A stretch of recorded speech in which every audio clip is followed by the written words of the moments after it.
my name is Cinnamon, and today I want to talk to you about how you can improve your English speaking skills even though you're not an English speaking country. So how can you do it at home when you're not surrounded by Americans or any other English speakers? Let's figure it out and let's go.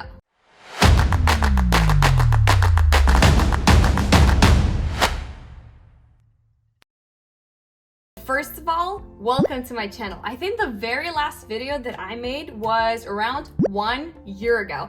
And thank you everyone who has been encouraging me throughout this entire year to make more videos. I feel like I am finally back. I want to create content. I want to make more videos for you and I want to make it very, very useful. You guys sent me so many messages, and guys, thank you so much for being super loyal and super encouraging. This video is definitely for you, and I'm gonna have so many more coming very, very soon. To those of you who don't know me at all, my name is Cinnamon, and in 2015, I applied to American universities. I actually got accepted to 6 universities, and 4 unis gave me a very generous scholarship. Originally, I'm from Ukraine, and I've been learning English my entire life.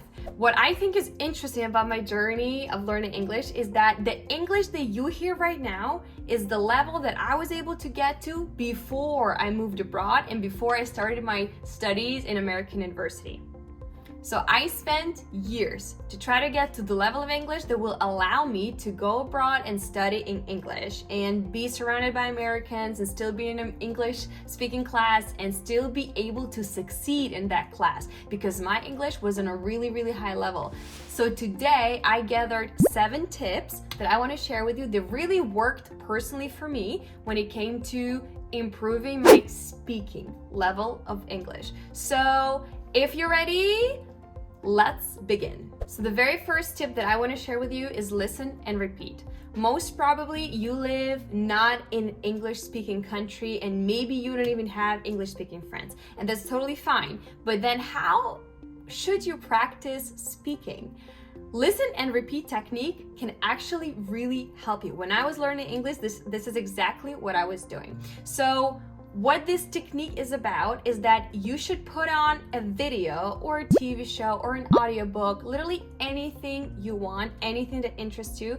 You put it on and then you try to repeat sentence after sentence after what the person is saying in your own words.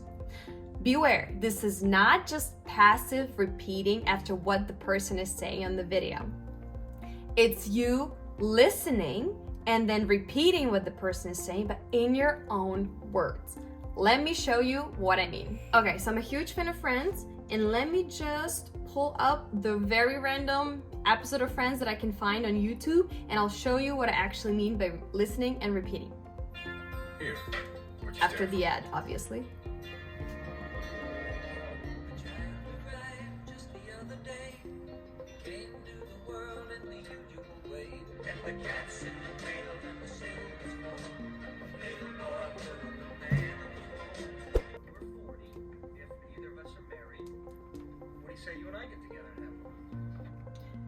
So Chandler is saying, when we're 40 and neither of them is married at that point, he's suggesting them to get married.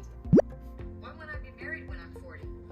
Monica wonders and is surprised, why would she not be married when she's 40? I hope you really get the gesture, right? So it's not about just listening and repeating. It's about listening, interpreting, understanding, and saying it back in your own words. You can also try listening to the entire story or maybe even like a paragraph of an audiobook and then repeat everything that you understood. Try to use the right context. Try to use the phrases that you've just heard. Try to include new words that you think fit in this story. Try to make your passive words active in this scenario. Try to use as many words as you know that actually fit the situation. So what I mean is that this approach is amazing if you don't really have a person that you can practice with, and you can actually do it anytime, every day, for as many hours as you would like. And this is exactly what really helped me improve my English speaking. The second tip that I want to share with you today is about expanding your vocabulary. Vocabulary is the most vital thing when it comes to speaking, and if you feel that sometimes when you're trying to elaborate on any idea, you don't have the right words or you cannot find them, it might be because your vocabulary is not big enough. The way to expand it is to actually by reading books, writing down the words, and really committing to learn all those words. Imagine what if you learn at least one new word a day. It's actually 365 words a year. And if you learn 3 or 5 words every day, that's a math I can't even do. So this is going to be incredible for you if you just really commit to learning new words. So when I was learning English, I was trying to read a lot of books, and don't get me wrong, I didn't know a lot of words back then, but every time I encountered a word that I didn't know, I would always write it down on top of the word, and I would always write it down in my special vocabulary. So this is the book that I really like. This is not an ad. I just really enjoy this book.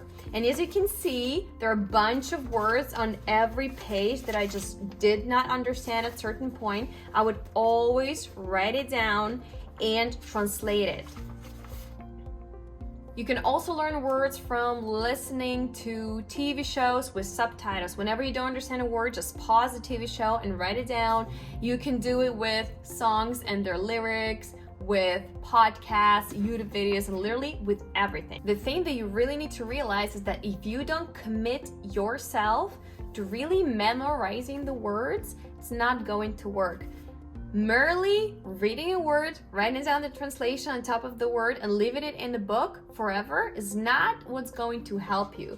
But writing it down in a special notebook, writing down the translation, looking for the word in its context, trying to find synonyms of the word, try to find antonyms of the word so you can really understand what this word means. And this is the right way to expand your vocabulary, which will improve your speaking. The third tip is about learning phrases and not just words. It's gonna be so much easier for you if you memorize the entire phrase and not just one word. For example, a cup of tea. Instead of learning the word tea, you just learn a cup of tea. It's not a mug of tea, it's not a glass of tea, it's specifically a cup of tea. And once you memorize it all together, you already have a whole phrase that you can use. And it's related to literally every single situation. Whenever you hear a phrase that you like, also you can write it down and memorize it, commit it to memory, learn it by heart as an entire phrase. It's gonna save you so much time in the future whenever you're gonna be in certain situation, if you're gonna be speaking to another person. And once you will want to use the entire phrase, and maybe it's gonna be even a big part of your vocabulary. So learning and phrases is always so much better, and it's gonna save so much time in the future for you instead of just learning one word. Fourth tip is reading books out loud.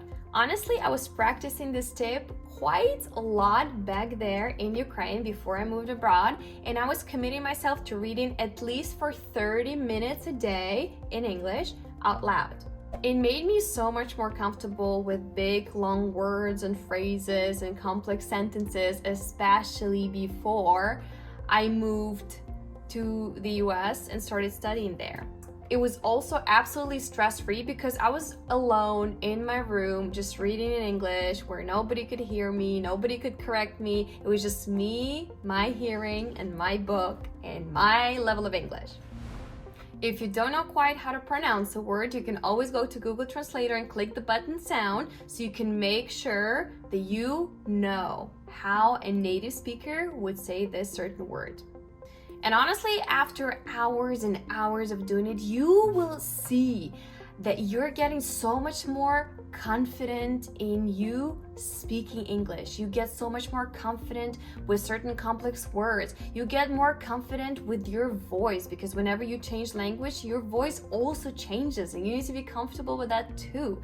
So it really helped me a lot, especially before I was able to speak with a native English speaker. This really worked for me. You let me know once you try. Tip number 5, and it's probably the most obvious tip that you can get when it comes to speaking English.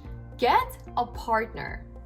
Conversation is by far the best way to practice your speaking, obviously, and it's also the best way to practice all the previous tips that I just gave you. When you're having a conversation, you're trying to turn all those passive words in your mind into your active vocabulary. So you're forcing yourself to remember those words. You're forcing yourself to put these words together in a context, in a conversation, so that you can actually respond to a certain question. Conversation is by far the best way to practice your spoken English. So then the question that you might be asking is, so where can you really find those people that you can practice with? Today, it's pretty easy. There are a bunch of apps that are allowing you to practice English with native speakers or just any foreigner. Let me just name a few for you. So there is Hello Talk, Tandem, Hi Native, Idioma, and Speaky. These are only a few ads that I named, but there are even more. You can definitely test them out and see which one works best for you, and try to find a speaking buddy. Just don't be shy. Try to get comfortable with the previous tips that I gave you, and try to find a person that you can actually talk to, can actually speak with, and practice and share these experiences together, because this is what really will make a difference. Tip number 6. Prepare for specific situations. I admit this tip can make you sound a little bit crazy, but let me explain. Try preparing for certain situations that maybe will not even happen, but this way you can prepare the speech in your head, you can write it down, and then you can come back to improve it. So when I was still in Kiev in Ukraine, before I moved to the US and started studying English, I was honestly preparing myself for numerous conversations. To begin with, what if I get an award of the best student in the class? How would I react? Or for example, some student in the class doesn't like me and he's approaching me to tell me this. So what will I say to that student? Or professor is asking me something. What will I respond? Or I like a guy in another class and we have a conversation in the hall, and what that conversation would be. Or I just win a Nobel Prize and I just practice my speech. Honestly, this can be literally anything. This can be as simple as just like a stranger on streets is going to ask you, how do I go to the subway? Or how do I go to the library? You try practicing things that might actually happen to you, or have fun just like I did and fantasize about different things, but in English. This will really help you put words together, try to think, how should I respond?